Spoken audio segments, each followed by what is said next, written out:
IVF చికిత్సలో 25% భారీ discount, free doctor consultation, free ultrasound scan, logo launch, Andro max advanced male infertility centre ను కూడా ప్రారంభించారు. మాజీ మంత్రి అలాగే మాజీ ఎమ్మెల్యే వైఎస్ఆర్ కాంగ్రెస్ పార్టీకి చెందినటువంటి మాజీ మంత్రి మాజీ ఎమ్మెల్యే విడుదల రజని అలాగే ఆమె మరిది గోపీనాథ్ తమను హింసిస్తున్నారని బెదిరిస్తున్నారని స్థానికంగా ఉన్నటువంటి ఎడ్లపాడుకు చెందినటువంటి వ్యక్తి నిన్న మంగళగిరిలోని టీడీపీ కేంద్ర కార్యాలయంలో నిర్వహించినటువంటి గ్రీవెన్స్ కార్యక్రమంలో ఒక వినతి పత్రం ఇవ్వటం జరిగింది.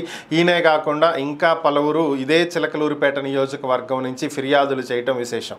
తమ 1 ఎకరం 40 సెంట్ల భూమిని విడుదల రజనీకి అమ్మటం జరిగిందని, అయితే వాళ్ళు ఇంకా 25 లక్షలు పెండింగ్ ఉందని, ఆ 25 లక్షలు ఇవ్వమని అడుగుతుంటే ఇప్పుడు బెదిరిస్తున్నారని, అవి ఇచ్చేది లేదన్నట్లుగా మాట్లాడుతున్నారని చెప్పి ఆయన కంప్లైంట్ ఇవ్వటం జరిగింది. ఆయనతో పాటుగా ఇంకా పలువురు ఇలాంటి విషయాలతోటే ఫిర్యాదులు చేయటం జరిగింది. తమ వద్ద భూములు ఆక్రమించారని, భూములు లాక్కున్నారని కొంతమంది, భూములను కబ్జా చేశారని కొంతమంది, ఇలా రకరకాలైనటువంటి కంప్లైంట్లు నిన్న రావటం జరిగింది. వీటన్నింటినీ పరిశీలించినటువంటి మంత్రులు వీటిని సంబంధిత శాఖలకు ఫార్వర్డ్ చేస్తూ వీటి మీద చర్యలు తీసుకునేలాగా చూస్తామని, మీకు న్యాయం జరిగేలాగా చూస్తామని చెప్పి వారికి హామీ ఇవ్వటం జరిగింది.